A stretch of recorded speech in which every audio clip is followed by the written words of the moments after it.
6 जून 1674 शिवाजी ने हिंदवी स्वराज्य के छत्रपति के रूप में शपथ ली। शिवाजी का हिंदवी स्वराज्य औरंगजेब के फतवाए आलमगीर के सपने को एक करारा जवाब था। औरंगजेब का सपना था पूरे भारत को फतवाए आलमगीरी यानी इस्लामिक लॉ के अंडर लाना, पर भारत का दक्कन क्षेत्र औरंगजेब के इस अभियान का सबसे बड़ा कांटा बन गया था, क्योंकि दक्कन के इलाके में एक ऐसी सोच ने जन्म ले लिया था जिसने अपने इतिहास के शिखर पे पहुंचे मुगल साम्राज्य और खासकर औरंगजेब को घुटने टेकने पर मजबूर कर दिया था।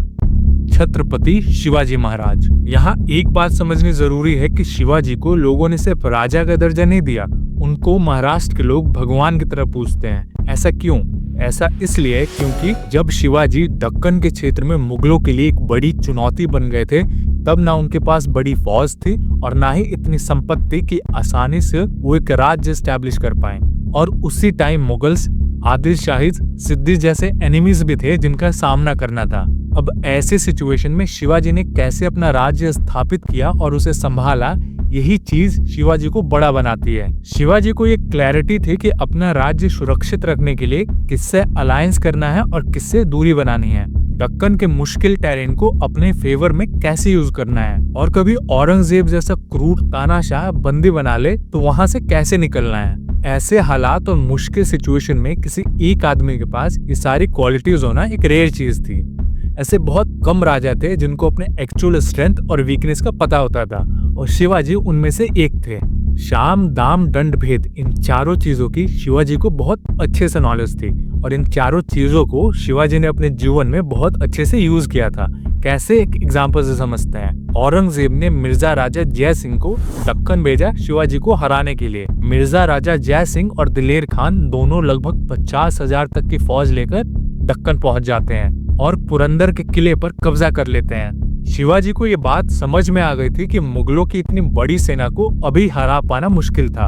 अगर अभी लड़ने गए तो सेना और रिसोर्सेज दोनों का नुकसान होना तय था, और जीतने की कोई गारंटी भी नहीं थी। उनको थोड़ा समय चाहिए था जिससे वो अपनी सेना और रिसोर्सेज दोनों बढ़ा पाए मुगलों से लड़ने के लिए।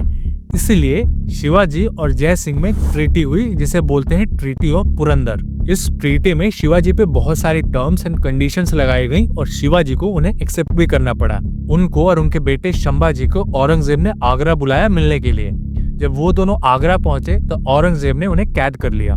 औरंगजेब के कैद से बच के निकलते समय उस 9 साल के बच्चे ने जो फेयरलेस एटीट्यूड दिखाया, ये साइन था कि शिवाजी के बाद हिंदवी स्वराज्य का रक्षक कौन बनेगा। संभाजी को बचपन से ही ऐसे माहौल में रखा गया जिससे वो उस टाइम की पॉलिटिक्स और डिप्लोमेसी को नजदीक से समझ पाए। अलग अलग भाषाओं में ट्रेनिंग दी गई जिससे दोस्त और दुश्मन पहचानने में आसानी हो। बचपन से ही इम्पोर्टेंट डिसीजन सही तरीके से कैसे लिए जाए ये सिखाया गया। जैसे 14 साल की उम्र में शिवाजी ने संभाजी को पड़ोसी राज्यों में भेजा रिलेशन सुधारने के लिए।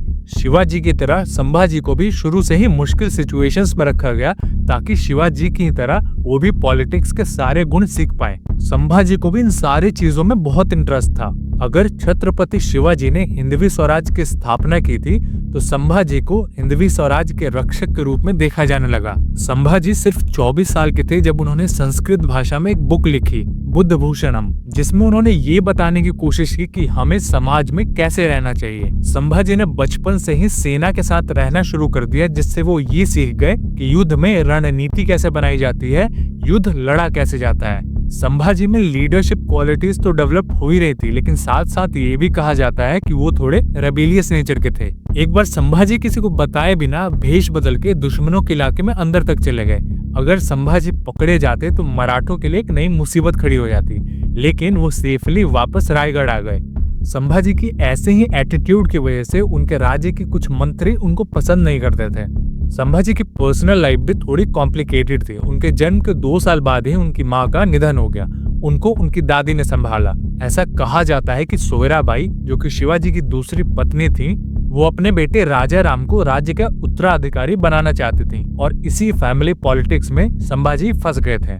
1674 में शिवाजी ने छत्रपति पद की शपथ ली। वो मुगलों के लिए एक बड़ी चुनौती बन जाते हैं, लेकिन 1680 आते आते किसी बीमारी की वजह से उनकी मृत्यु हो जाती है। फिर एक बड़ा सवाल खड़ा होता है कि इस राज्य का नया छत्रपति कौन बनेगा, 10 साल के राजा राम या 23 साल के संभाजी। अन्नाजी दातो जो शिवाजी के विश्वसनीय मंत्री थे, उन्होंने सोयराबाई के साथ मिलकर 10 साल के राजा राम को छत्रपति बनाना चाहा।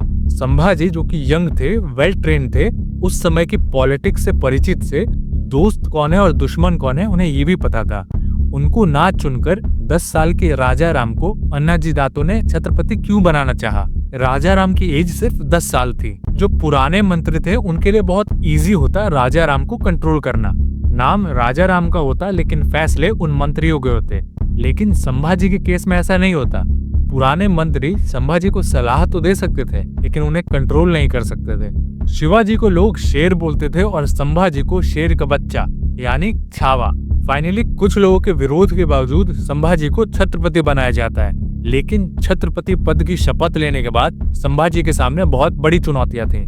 पहली चुनौती उनके घर में ही थी और दूसरी चुनौती था औरंगजेब। शिवाजी के हिंदवी स्वराज्य की रक्षा करना कुछ छोटी बात नहीं थी। 9 साल का छोटा बच्चा जो आगरा में औरंगजेब से बच के आया था, आज वो औरंगजेब के सामने ही खड़ा था दीवार बनकर। बुरहानपुर जो मुगलों का एक इम्पोर्टेंट ट्रेडिंग हब था, संभाजी ने वहां हमला किया और उस जगह को पूरी तरीके से लूट लिया। जहां सीधे तरीके से युद्ध नहीं हो सकता, वहां गुरिल्ला वॉरफेयर टेक्निक यूज किया। मराठों के जो इम्पोर्टेंट किले थे जैसे रायगढ़, विशालगढ़ और सिंहगढ़, उनको और मजबूत बनवाया और ये इंश्योर किया कि अगली बार अगर मुगल इन किलों को घेर भी ले तो ये किले सुरक्षित रहें, क्योंकि किले फर्स्ट लाइन ऑफ डिफेंस होते हैं किसी भी राज्य के। अगर किले गिर गए तो राज्य गिर गया। संभाजी ऐसे राजा थे कि युद्ध में वो खुद सेना का नेतृत्व करते थे। जितना खतरा किसी आम सैनिक को है युद्ध में, उतना ही खतरा संभाजी को भी है। जितनी मेहनत एक आम सैनिक करता, उतनी ही मेहनत संभाजी भी करते।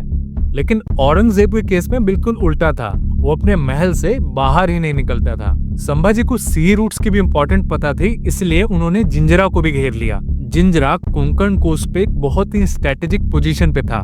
सिद्दीज को अक्सर मुगल और यूरोपियंस हेल्प करते रहते थे, जिससे वो भी खूब लूट मचाते थे। संभाजी ने जिंजरा को जीतने की कोशिश तो की लेकिन जीत नहीं पाए।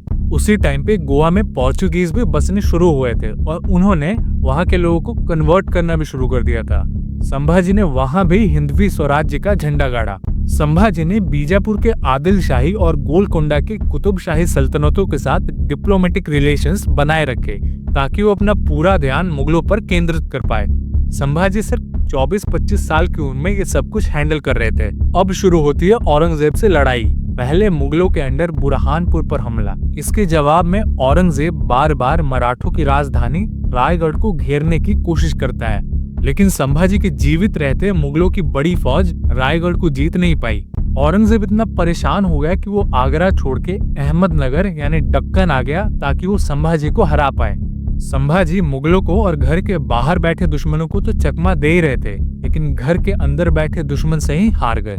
संभाजी रत्नागिरी के संगमेश्वर में थे, बिल्कुल एक छोटी सी सेना की टुकड़ी के साथ। ये खबर मुगलों को पता चल जाती है और बताने वाला होता है संभाजी की बहन का पति गणेश जी शिर्के। उसने संभाजी के साथ विश्वासघात सिर्फ इसलिए कर दिया क्योंकि संभाजी ने उसे वतनदारी देने से मना कर दिया था। मतलब आसान भाषा में मराठों के राज्य के अंदर एक दूसरा राज्य। ये मराठों के हिंदवी स्वराज्य के कॉन्सेप्ट के अगेंस्ट था और इसकी कीमत संभाजी ने चुकाई। संभाजी और उनके दोस्त कवि कैलाश दोनों पकड़े गए। अब सुनिए औरंगजेब ने उनके साथ क्या किया। अभी तक भारत में औरंगजेब को एक सूफी की तरह पोर्ट्रे किया जाता है जो टोपी सिलकर अपना गुजारा करता था।